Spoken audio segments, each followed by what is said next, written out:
Today, I want to unveil my worldwide highway network that I've been building on stream over the last week or so. It's fully blueprinted, is capable of doing curves, and it can support trucks and trains at the same time, which is pretty cool. First, we're going to take a look at how we do our straight sections, all the spacing and how these blueprints work together. And next, I'm going to show you how I do my awesome curves that will always line up on world grid. And that is the biggest selling point of this whole blueprint set. And all of the future blueprints that will also be compatible with this set, because we still have some other blueprints to make, like supports and extra lane modules for both trucks and trains. And I'll talk about how that will work later. But first, let's look at how we put these together. Okay, so I've hopped on a second world in a creative mode here. So once you find the height that you want your highway to be at, I like to build a little foundation. So I build out a little, and then I'm going to make a 5x5. So now that I've got my 5x5, the first thing I'm going to start with is my support, which is our powered tower 1. We're going to line it up just like this, as you can see, with the edge of the foundation there, and we're going to place it on top of that. Now, when you're building in survival, you will have to go and remove all these foundations below, like so. Something you will notice is that, well, this is spawning in as a red light, which we don't really want. So if I go open this up, you can see that right here, there is actually a light switch panel. And this is, I guess, defaulted to red. And on mine, I have mine set as an orange. So if we were to change this to an orange like this, now all of our lights become orange, which is what I have on my save. But you can choose whichever color you like. And then simply, if you obviously don't want to change this for every single blueprint, you can just load this in the designer, change the color, and then save over it, and it'll override that previous color set. But keep in mind, this light control does affect the whole world, because you only have these 7 colors to choose from. So if you change a color here, and you're using the same color number on a different factory somewhere else, it will also change that color. So you're pretty limited in variety here. But this video is about how I build with these blueprints and get my curves and all that jazz. So once you've gotten your blueprints up to date the way you want them, all we're going to do is grab out our 5x5 straight. Using blueprint mode, we can snap easily the edge. And if I hold it in place, like with the nudge feature, you can see that it is right up next to it, still on world grid. So as long as we build in blueprint mode like this, it'll always be on world grid. And I'll show you real quick that even building in survival, if we grab this blueprint and just look at the edge like I'm doing here, it wants to snap. So we can just keep building like this. And so the spacing I have done for this set of blueprints is that for every support, we do 5 of these straights in between them. So we have 1, 2, 3. So we need 2 more of these straights. Let me go place those. And so now that we've placed 5 of these straights, we can go back to our support and just place a support. Now keep in mind, doing this quickly is quite material intensive, so you will need a good either supply to a dimensional depot or a lot of items in your inventory. These are not cheap blueprints for survival, but you can totally do it. I did it in my world, and so you guys can do it as well. Something that helped me was adding additional dimensional depots with that fully upgraded upload speed to 240 per minute. To build my highway relatively quickly, I had to upload about 1,500 concrete per minute, 1,500 plates per minute, and about 1,100 quartz crystal per minute. Most of the other stuff I was able to either hold in my inventory or use my dimensional depots that I already had, like uploading cable, wire, all of the other stuff. But for those 3 items, I definitely had to bolster my production a bit so I could place these relatively quickly. And that's about it for these straight sections. So if you want to go on a really long line, this is pretty easy. But the tough part is when we want to curve. And we're going to go over that right now. And I'm actually going to do not in flying mode so you guys can see how I would do this. So I'd always end with a support. This is just how I would do it, just because I like the way it looks. But I'd build out a couple. We'd then go underneath, and we'd snap a foundation to the underneath, lining up with the edge here. And this would be my snap point. And so if you remember in my curve video that I've just made recently, it's the last video on the channel made, the curve method that I use, I need a 12 length to curve. And so we're going to count out from the edge 12.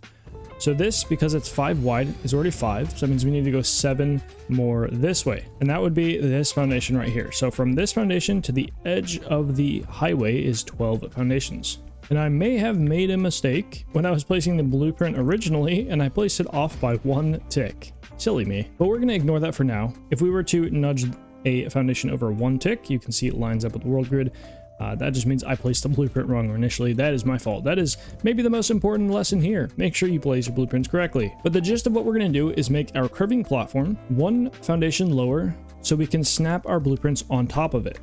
It's pretty simple. I always make a little platform for me to stand on that's just above where I'm building, just so it's easier to line up. We just go into zoop mode, we hold control, and we do our 5-degree turn. We do this a bunch of times.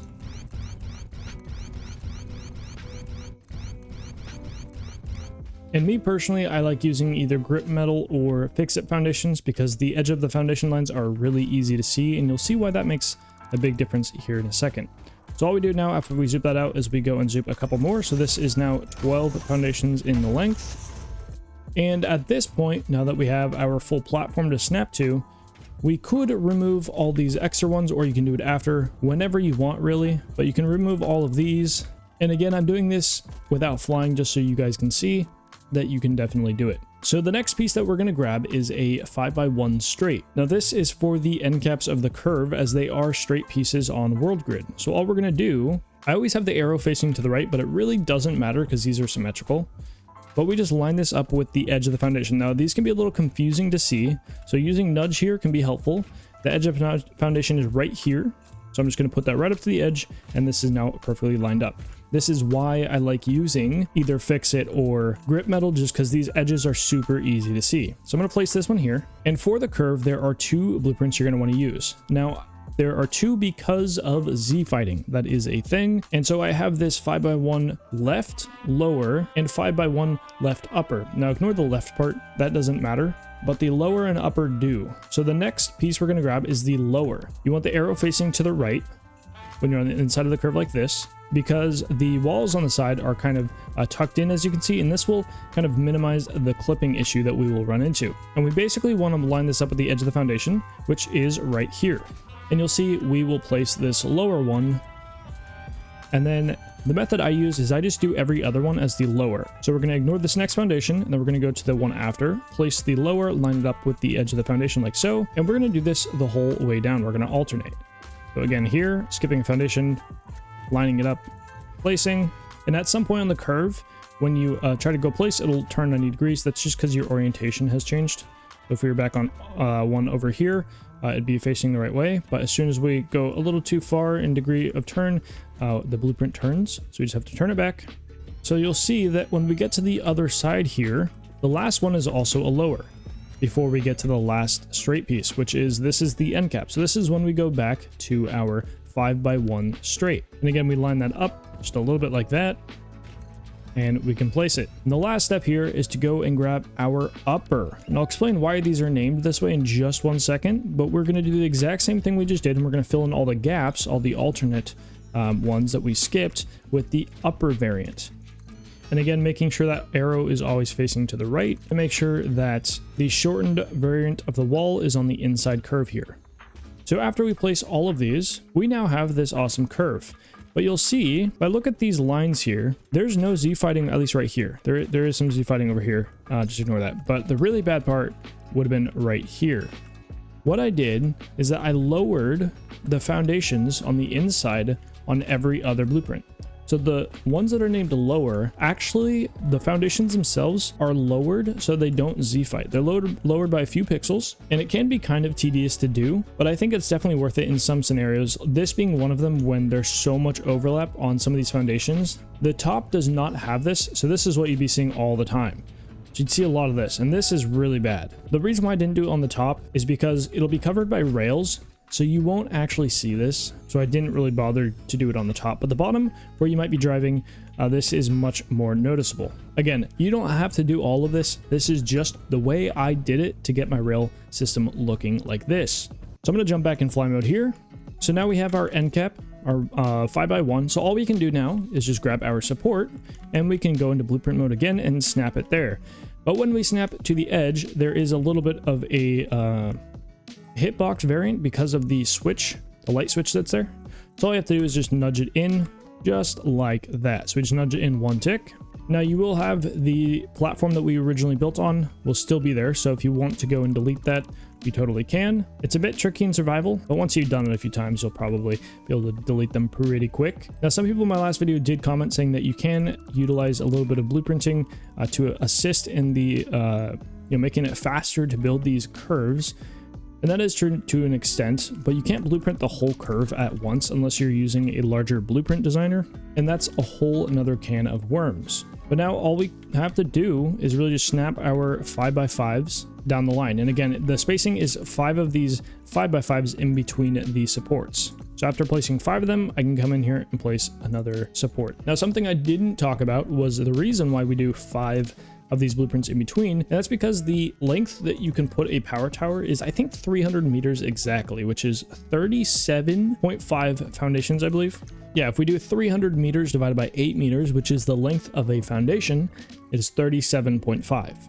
And so we are doing a conservative 25 foundations in between, but then we also do have the 2.5 from the edge of the support blueprints to the middle. And so that's another 5. So that's really 30 foundations. So we give ourselves a few meters of leeway, because there are some times when you're wanting to split the difference of different lengths of straightaways that don't exactly line up. Like when we were building our highway, there were some times where we were doing some custom curve matching. And for symmetry purposes, I wanted to kind of space out the supports a little bit more evenly. And I actually ended up benefiting from having those extra few foundation lengths available, so I can kind of stretch my supports a little further. But that's not super important. The only thing after hooking up all of this that you have to do, which is a little tedious, is for one, connect power and cover up the power lines with the pillars here.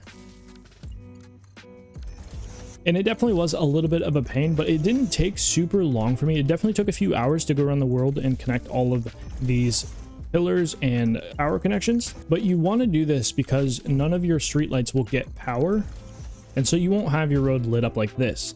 Now, again, you don't have to have this, and honestly, if you wanted to take this out of the blueprint and just save over it, you could totally do that. But I wanted this look, and I think this color on the coated concrete with the copper finish looks so good that I think it was worth it, honestly. Curves are a little weird because there's no actual power connections already set in there because it's only one wide, and so I wanted to make sure I had all of the snap points already there. So what I was doing was just deleting one every so often, like so, and connecting my power through. Again, this save has a no power cost, so everything's kind of on already. But if you're building this in survival again, you will have to kind of go through and do all this stuff. And then when you're building this back, you'll be able to tell one side. If we were to build it from that side, it definitely does not line up. But if we build it from the other side, it's a little bit better and a bit more clean. So you just go through and place it on whichever side you need to place it on, like so, and then you'll have power hidden all the way through. And then whenever you want to grab power from a power tower, you can also do that if you wish. Some other features of this walkway is that it has lights the whole way down. Now, it does utilize some lumen for lighting, so if you don't run lumen yourself, you won't get as much usage out of that, but it also won't be as dark, so it's a pro and a con at the same time. And there's also a small walkway above the power towers right here for your pioneer traveling. And the other thing is, I did test this and I didn't run into any issues myself. You can zipline on the power tower lines here. Even if there's a train rolling right next to you, you won't get hit. So you can use the zipline tool to kind of move around pretty quickly. There are some things that I did not include in this blueprint set that I know some other creators have, like hypertubes and logistic connections like belts and pipes, because I don't really plan on utilizing my highway to transport my logistics like that. I would rather either make another bus system that maybe attaches to my highway that looks a little cool, or just use trucks or trains, maybe drones in the future, all of those other methods to make my save seem a bit more busy. This highway will get plenty of use throughout our save, 100%. So I'm very excited to be able to use it. And I guess the only other thing I didn't talk about is that I guess with our supports, I did line up my rails so I know kind of where they are going to be along the path. And with the new feature of holding control while building a rail, it'll make it straight. So you can just hold control, bring it out as far as you want to, like so. And it makes it a lot faster when you already have these snapping points.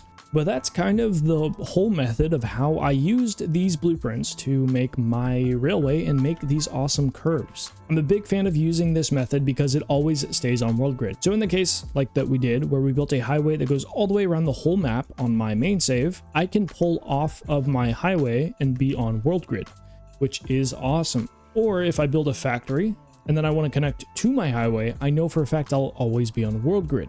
But again, it did take quite a lot of time to invest into this whole blueprint setup. We are going to be making a part 2 to this video, which will expand on the support system, which we haven't actually made yet. And we are also going to make some modules that will snap onto this blueprint. So just how we have blueprints that will go in a straight line, I want to be able to add modules on the side. So let's say a blueprint that is going to snap onto the straight side here, just like this, to where we can nudge it in, and then it'll duplicate the amount of lanes on a side. If we need more truck lanes, maybe even more train lanes, I want to be able to add those and also have them interface well with whatever support system we end up using. The supports will also be quite extensive because this blueprint is 5 foundations wide, and I think the supports will probably encase around the whole highway, which means it's going to be, well, quite big and a multi-part support system, but I think it'll look really good at the end. But that is about it for me. I hope this video has been helpful. I hope you guys have found some inspiration. I myself have been really liking the look of the highway. If you guys want these blueprints,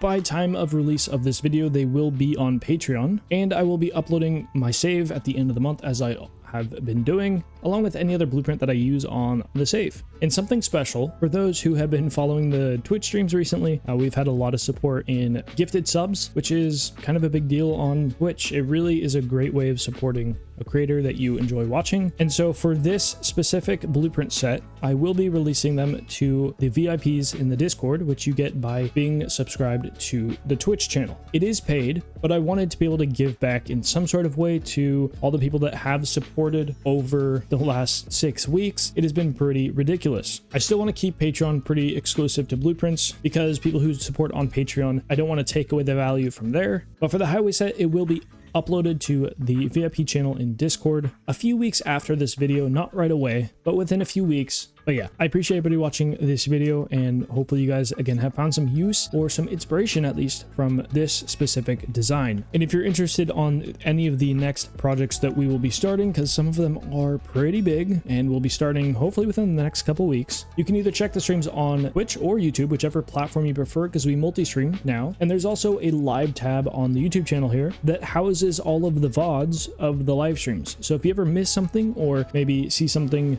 in a future stream, and you're wondering how we did it, you can always go back and see it. I'm going to stop yapping, but I very much appreciate all the support, guys, and I will see you in the next one.